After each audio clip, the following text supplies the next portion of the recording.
দেশব্যাপী ধর্ষণ করে ও খুনিদের দৃষ্টান্তমূলক শাস্তি ও ফাঁসির দাবিতে প্রতিবাদ ও মানববন্ধন সাংবাদিক সমাজের পক্ষ থেকে।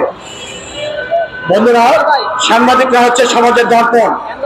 আজকে বাংলাদেশের যে পরিস্থিতি, সেই পরিস্থিতিতে আমাদের যে ভূমিকা, সে ভূমিকা থাকা উচিত সর্বোচ্চ পর্যায়ে। আজকে নারী ধর্ষণ হচ্ছে, আজকে হত্যা, সন্ত্রাস, খুন, অরাজকতা তৈরি হচ্ছে। এর পিছনে আন্তর্জাতিক চক্রান্ত রয়েছে। আমাদের সাংবাদিক সমাজ থেকে এটা খুঁজে বের করতে হবে। অন্য কোনো সমাজের কিন্তু এই দায়িত্ব নয়, শিক্ষক সমাজের কিন্তু দায়িত্ব নয়, এটা কিন্তু আইনবিদদের দায়িত্ব নয়। আইনবিদ আইন প্রয়োগ করবে কোর্টে, সাংবাদিকরা বের করবে এদেশে কেন আসিয়ার মতো নারী ধর্ষণ হচ্ছে, এদেশে কেন হত্যাযজ্ঞ হচ্ছে। একই সাথে তুলসী গিলবার্ট কেন আজকে আওয়াজ তুলছে এদেশে এর ব্যাপারে। আজকে কেন সমগ্র ভারতের মিডিয়া কেন বাংলাদেশের পক্ষে, বাংলাদেশের বিপক্ষে, বাংলাদেশকে অরাজকতা করার জন্য আজকে ভারতীয় মিডিয়ারা সংগ্রাম করছে।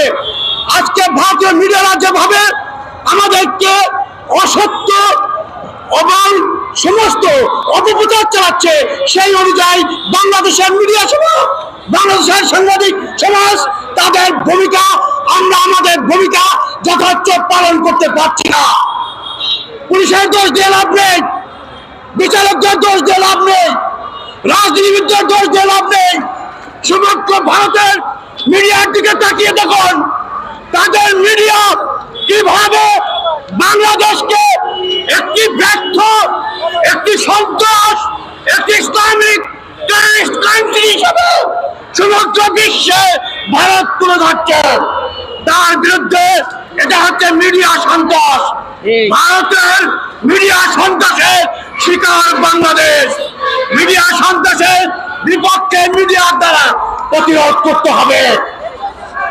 বাংলাদেশের মিডিয়া সমাজ আজকে সুতীক্ষ্ণভাবে আমাদের যে দৃষ্টিভঙ্গি, আমরা যে একটি মডারেট মুসলিম কান্ট্রি, সেটা করতে পারছি না। এজন্য মিডিয়া কর্মীদের বলবো, আমাদের দেশকে একটি মডারেট মুসলিম কান্ট্রি হিসেবে বিশ্বের বুকে তুলে আনতে হবে। দেখাতে হবে সমাজের চিত্র, দেখাতে হবে আমাদের সমাজ মুসলিম হতে পারি, আমরা মডারেট, আমরা আধুনিক, সর্বোত্তম আধুনিক দেশ বাংলাদেশ। যে দেশের নোবেল লরিয়েট ডক্টর মোহাম্মদ ইউনূসের কথায় জাতিসংঘের মহাসচিব যদি চুপি করতে পারে, তাহলে আমরা সমগ্র বিশ্বকে দেখিয়ে দিতে চাই যে আমাদের দেশে হত্যা, খুন, এই যে ধর্ষণ, এগুলো হচ্ছে না। এটাই আমাদের তুলে ধরতে হবে। বিদায় নিচ্ছি।